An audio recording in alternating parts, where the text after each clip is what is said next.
Welcome everybody. I would like to thank my advisor, Sir Jaro, as well as the members of the committee. And of course everybody in the audience who came out to support me, especially on this day where it's GD the title of my thesis is Prototypicality and Salience of Chinese Ideophones, Cognitive and Corpus linguistics approach. So what I will do today is I will frame the research in terms of research gaps, and I will quickly go through the research data, questions and results, and then talk about conclusion and contributions. So within the field of iconicity, which is quite booming and quite large, my research is kind of situated here in this diagram, so onomatopoeia and Ideophone systems. Well, most of this research, this field is characterized these days by Buba research, where Piki is like small, sharp things, and Buba evokes larger round things. But I'm working on this. Okay. The research gaps I will address from two perspectives. One is the typological perspective, and the other is from the perspective of Chinese studies. So from a typological point of view, there are a few research gaps that this dissertation aims to address. So the first one is the near absence of Chinese language in typological overviews. The gap then can of course be filled by including Chinese. The second one is that there is a dominant focus on synchronic data. This can of course be supplemented with diachronic studies. Heavy experiment-based orientation of the field can also be supplemented with larger-based corpus-based studies. And then finally, multimodality is the inclusion of gesture and spoken language, this correlation.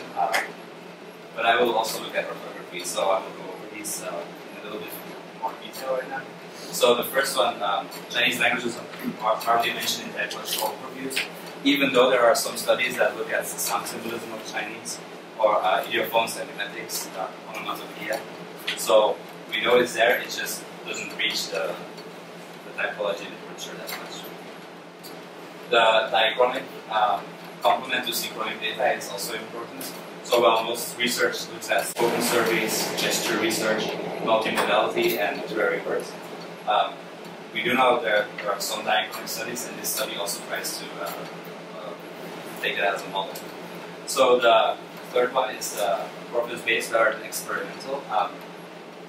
So because most research is focused on relative iconicity and acquisition, these kind of topics, I think, which is in itself an extension already of the more traditional survey, think of fieldwork. I think it's so important that in this age where we have these corpora, we should also use them to find out more about the Ideophones themselves. And so as for multimodality, often it's a hot topic right now to include gesture as well. So shu or paoguchu, this kind of motion would then be subject to analysis.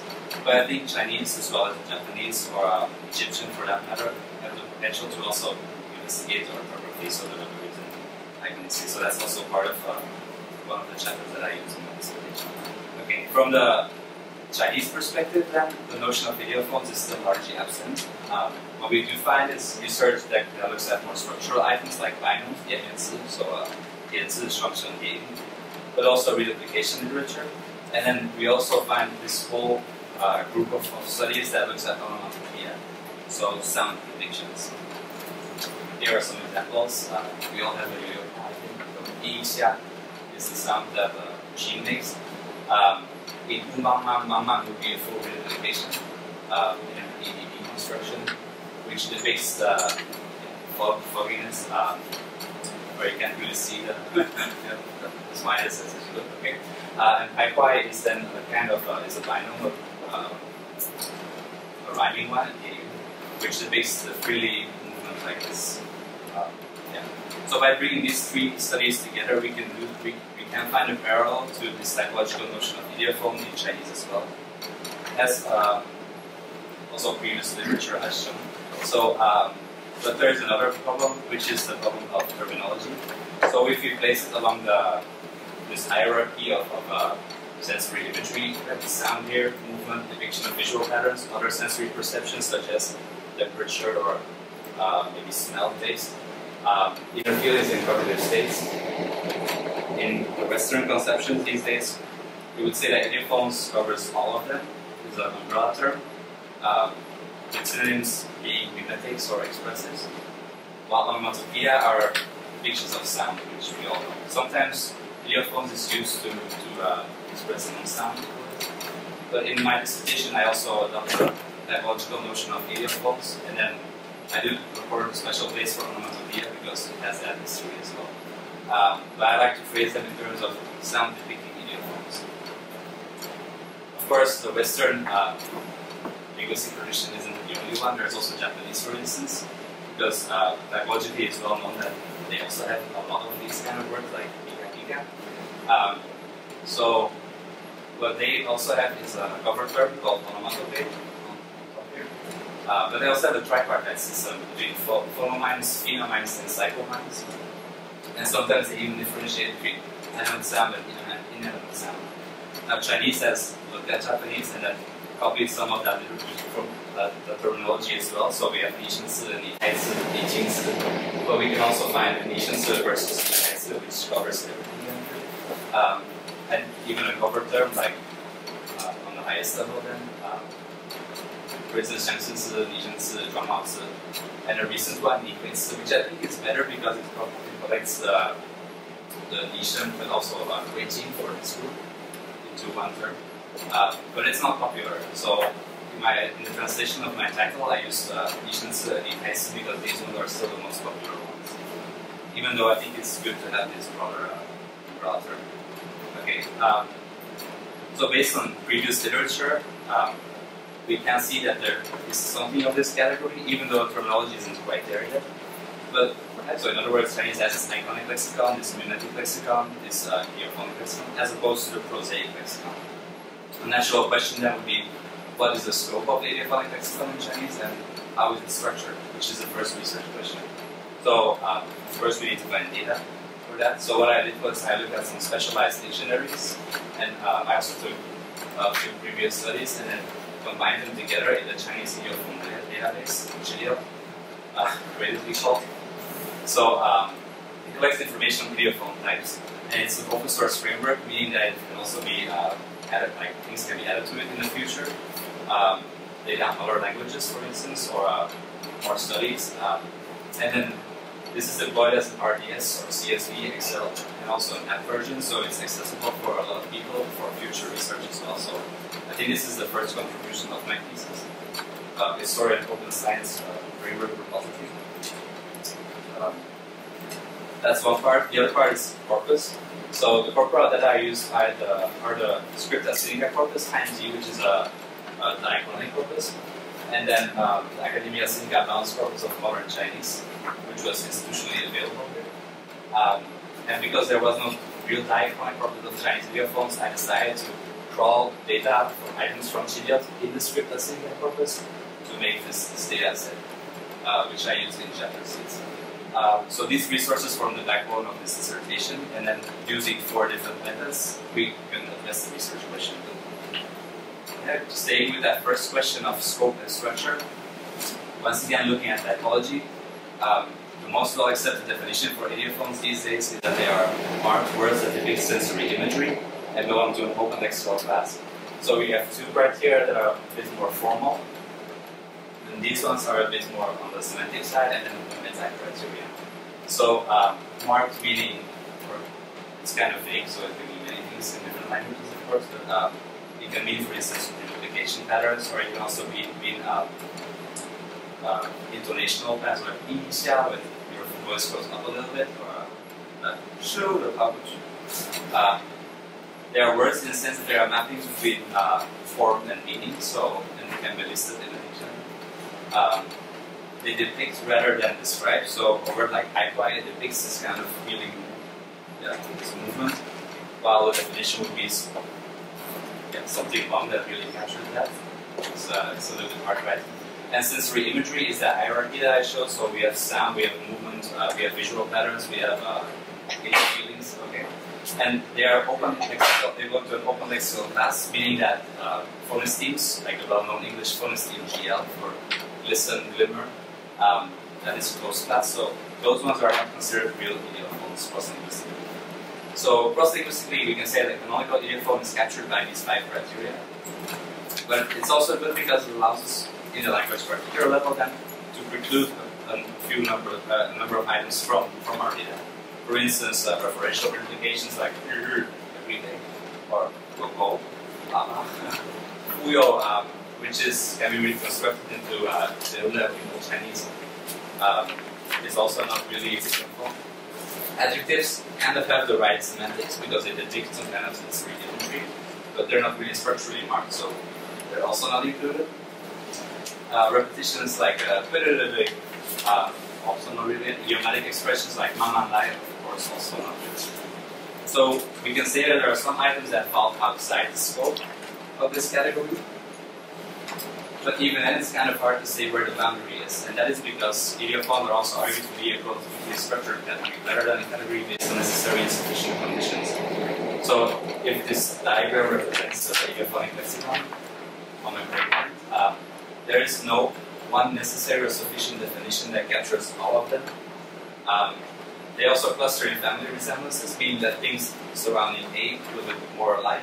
Then they will resemble more of each other than they do C, for instance.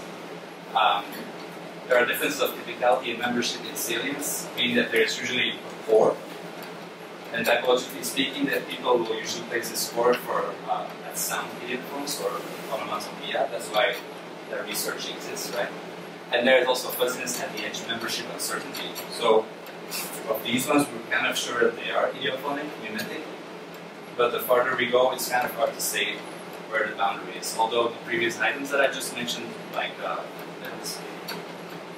these ones fall outside of it. So what I did, I used multiple correspondence analysis to statistically look at data from Chiliot and the ASVC corpus in modern Chinese to generate these clusters. And this is kind of the diagram that I made as a takeaway message.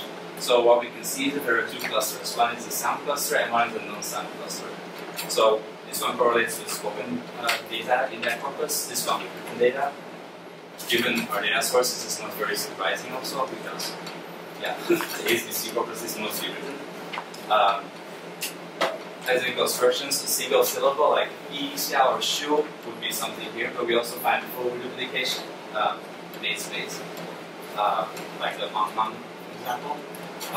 Also partial reduplication for which we can't really say which syllable is the base. But what is important is that even though there seem to be these two clusters, they overlap, they share a number of morphological patterns. So, and there are a few other ways where we look at that data and draw circles basically. There are these two clusters in Chinese, and this is surprising typologically because we don't have the sound one that trickles down to all the other ones. No, we have these two big ones, even though sound does have a special place there. So that's kind of the structure. So if you ask me what is the prototype of a Chinese idiophone, it's a really hard question to answer. I could give you a sound one, like E, and I could also give you a non-sound one as a prototype, but I can give you one that represents the best of the whole category.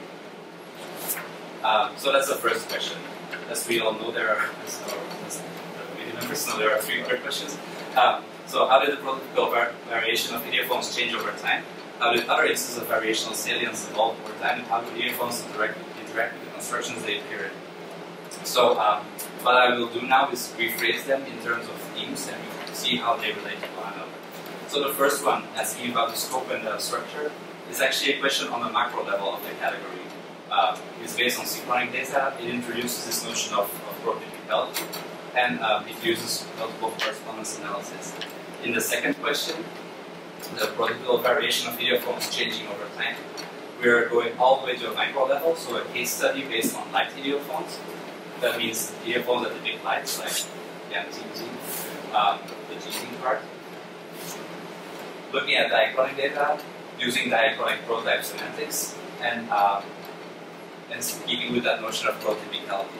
So the results from that case study are that horizontally throughout time we can see that there are interrelated Wilson's clusters. They are dynamic. They form prototypical cores or bundles of meanings. These meanings have extensions. There are mutual influence between different variants, and there are type and token frequency effects. I will give a few examples in a second. So vertically, we can also see that this is mostly based on mental spaces which are flexible throughout time. But we can also group them into frames. For instance, is the idiophone depicting just the sunlight, or is it depicting starlight? These kind of frames can then also be grouped even at a higher, more abstract level into domains or ICMs based on what kind of source they are. Is it one light source? Is it a multiplex source? And then even higher, more abstract, we can have an image schema, which normally the default model for seeing is that our eyes touch something, but here is actually the light source that captures us, which we then want to depict with an idiophone. Well, I say we, but I mean ancient Chinese. Okay, and these methods have actually been, or these kind of analysis have been used in the past separately to analyze idiophons. So that's question B.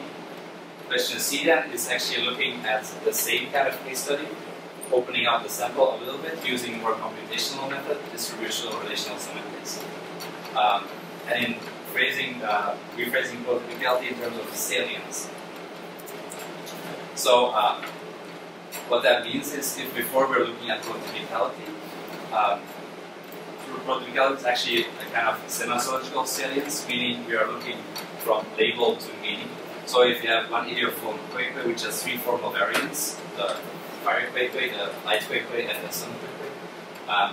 If you look at collocations and reference, because that's how the meaning is interpreted here, we can see that sun is more salient, occurs more often than candle, while setting sun for the sun idiophone is more salient than the medium stars.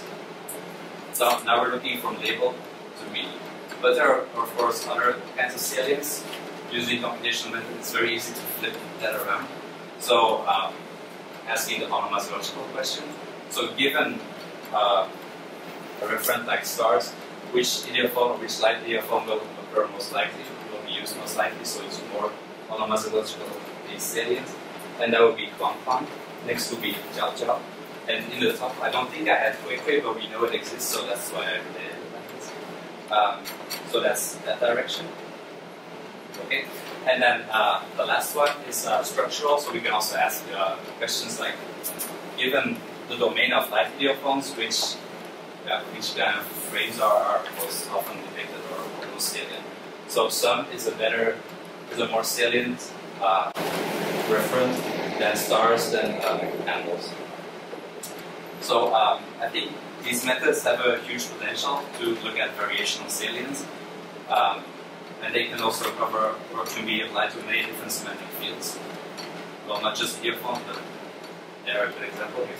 And it shows that meanings and items do interact with each other and are not always equally representative of one another. And this also changes over time. So I think it's a good technique, but it's exploratory and it does need to be supplemented with more qualitative research maybe to be more comprehensive. So that's maybe a drawback of it. So the last question then, we're going to the meso level and we're sticking with salience and looking at synchronic data again. So this time we want to know, is there differences of salience between items and the spots in constructions? And what I use for that is called structural analysis with the statistic of delta P. So in Mong 2012, which is a study of Mandarin idiophones, she listed a number of constructions and phrased them in terms of tendencies, but she didn't really treat the problem of items. It was more of the constructions were phrased in terms of tendencies, but she didn't really treat the problem of how often some items occur in this construction. So that's the kind of salience that we're interested in here. So what I did was I took her constructions and then operationalized them as well. So she said predicative usage of idiophones is usually followed by the, and that means that there is some group that are followed by the, for instance. And so the case study I'm quickly presenting here, because of time constraints, is that verbal usage of idiophones followed by the.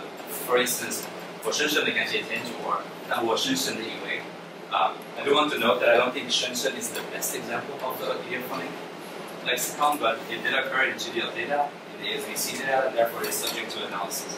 What I think needs to happen with this is some kind of experiment, maybe a rating study to to see how idiophonic it is for. But it also once again shows that it's a prototypical group of words. Anyway, so finding the data, you can make the contingency table like this, where Shenzhen and solve the construction assign to tokens and then fill out logically all the list. And then with the magic of delta T, we can visualize two different kinds of interaction. So these two plots are actually the same, but the highlights are different. On the first one, the question is asked, given a construction, what items are most likely to appear? So, because I don't have native speaker intuitions, for me it's just revealing. So I found items like Hao Hao or Shen Shen, Qiao Qiao, Leng Leng. They are most likely to appear within this adverbial usage followed by the. Although I also don't think Hao Hao is a good idiophone because it's been grammaticalized, but still is there. But we do see this attraction. We also see some repulsion, so things like fun, well, don't like this adverbial usage. And also important is that most items are moderately repulsive or attractive. So, which is normal for a probabilistic model, and it still leads for creativity. But it's a good way of studying the grammatical usage of items. We can also look at it the other way around, so from a vertical manner. Here the question is actually, if we are given an item from a data set, which construction will it likely appear in? So things like hun really rely on that adverbial construction to appear, but the construction doesn't really want that. Otherwise, they would be situated somewhere over here. And in this manner, we can also see that things like or also fun are repulsed that way. So this kind of salience, attraction, and reliance also has a lot of potential, and I also use it to discuss the AP construction. But because of time, I'm going to conclusions and contributions. So in chapter 2, if I would have to summarize my dissertation, maybe one sentence, it would be something like the Chinese idiophone lexicon exists, and it forms a gradient rather than a strict dichotomy in prosaic versus iconic items, and it's prototypically structured, so with different levels of salience, right? So in chapter 2, I established that based on previous literature and found these tenets in the Chinese linguistics. Chapter 3 was a collection and presentation of data sources. Chapter 4 then was the first research question, this macro scope and structure kind of question, where we found these two prototypical chords which overlap. Chapter 5, the micro study for live ideophones, looking at how prototypicality evolved over time. So between meaning, orthography, and phonology. In chapter 6 is variational salience effects, and chapter 7 is then salience of attraction, repulsion, and alliance. So I think the main limitations of this dissertation are as follows. Namely, there's language varieties. I focus mostly on Mandarin, Middle Chinese, and Old Chinese. Of course, by including more varieties, you can get a more comprehensive study of Ideophones in Sinitic languages. For instance, Taiwanese, Cantonese. As for data sources, it's been mostly written. Well, most research looks at spoken language, right? So by including spoken data, we would probably get a more comprehensive picture as well. Or online internet usage, which falls somewhere in between. Maybe television interviews. And as for multimodality, I look mostly at the written image, but the inclusion of gesture of the correlation will also prove even more interesting studies in terms of motivation, right? Or even social media, where you have a picture next to it, and then maybe you can make a correlation. So there are limitations, but there are also avenues of extension. And then, as for the contributions, I think there are two big ones. The first one, as mentioned before, is the database GDF, which you can plug in fairly easily for further corpus research. You can also use it to make surveys, so if you want to do field work, etc. Experiments. As I mentioned before, I think the first experiment that needs to be done is the ideophonicity ratings to see which items are really ideophonic, which is a question I couldn't really answer based on corpus data alone. And then the intuition, even if your method is intuition-based, it's good to have a repository, right? The second contribution is that the Chinese idiophonic lexicon is heterogeneous with groups of varying salience. So, so that means that we've had this group of words and we've sliced it in a number of different ways. And each time we saw that it's not just one block. For instance, it's structured heterogeneously. And I think for typology, there are three takeaways for these fields. So for typology, the takeaway is really doing more Chinese in typological overviews. Because, for instance, food course that we found is something that really could contribute to that field. For Chinese, it will be that take Ideophones as a phenomenon seriously. So and combine these fields of onomatopoeia and reunification studies, right? And for lexical semantics, we've seen that the application of methods used elsewhere also apply to Ideophones. So we do have 4 new methods of looking at the behavior and studying the meaning as well of Ideophones. So that's it. Thank you all for listening, and I would like to thank once again to my advisor, other professors, my lab mates, my soulmates, friends who came to visit me in Taiwan, friends who made this job. Givers of feedback, my parents, the family, and of course,